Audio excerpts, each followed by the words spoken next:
বন্ধুরা, না লেবু, না ভিনিগার, না ছানার জল, কিছুই লাগবে না ছানা তৈরি করার জন্য। ছানা বা পনির তৈরি করার জন্য আজকে আমরা ব্যবহার করব ক্যালসিয়াম ল্যাকটেট।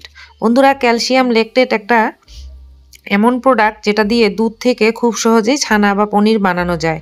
এটা যে কোনো মেডিকেল স্টোরে গিয়ে চাইলেই তোমরা পেয়ে যাবে। তো চলো কি করে এটা দিয়ে আমরা পনির তৈরি করি বা ছানা তৈরি করি দেখে নেওয়া যাক। বন্ধুরা, এখানে আমি 1 লিটার ফুল ক্রিম দুধ বসিয়ে দিয়েছি চুলায়। দুধটা কিন্তু ফুটে উঠেছে, আর এই ফুটে ওঠা দুধের মধ্যেই আমরা দিয়ে দেব ক্যালসিয়াম ল্যাকটেট পাউডার। এটার মাপটা হচ্ছে হাফ কিলো দুধের মধ্যে 4 গ্রাম আর 1 কিলো দুধের মধ্যে 8 গ্রাম।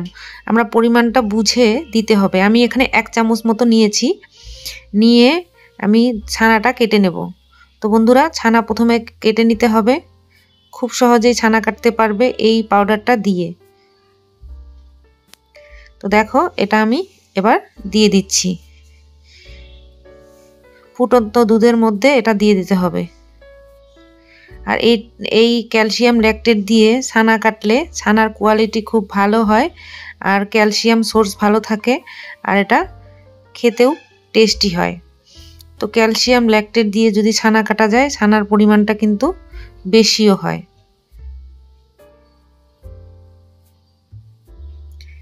তো আমি যতটা দিয়েছি ছানাটা কাটেনি, আর একটু দিয়ে দিলাম। আমি মোটামুটি এখানে 2 চা চামচ মতো দিয়ে দিয়েছি। এবার কিন্তু খুব সহজেই ছানাটা কাটতে শুরু করে দিয়েছে। তো তোমরা 8 গ্রাম মেপে আইডিয়া করে দিয়ে দেবে। আমি এখানে 8 গ্রাম মতো দিয়ে দিয়েছি। 1 কিলো দুধের জন্য 8 গ্রাম মতো দিয়ে দিয়েছি। এবার দেখো, ছানাটা কিন্তু সুন্দরভাবে কেটে গেছে। এবার একটা গামলার মধ্যে আমি একটা কাপড়, সুতিয়ে কাপড়, ধোয়া পরিষ্কার কাপড় দিয়ে দিলাম। আর এবার আমি ছানা থেকে জলটাকে ছাড়িয়ে নেব। তো দেখো, 1 কিলো দুধ থেকে কতগুলো ছানা হয়েছে, আর এই ছানার কোয়ালিটিও কিন্তু খুব ভালো হয় ক্যালসিয়াম ল্যাকটেট দিয়ে।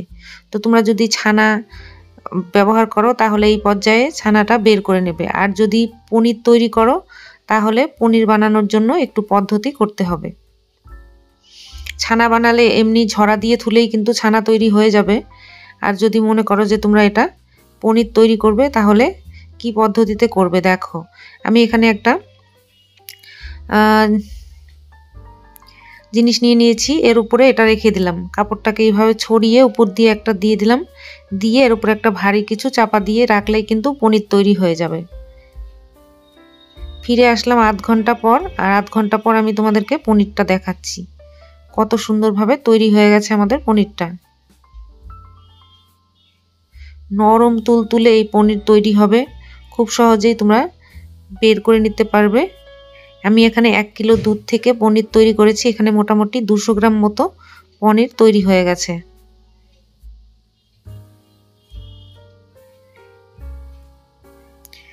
আর এইটা দিয়ে ছানা বা পনির বানালে খুব নরম হয়, সফট হয়।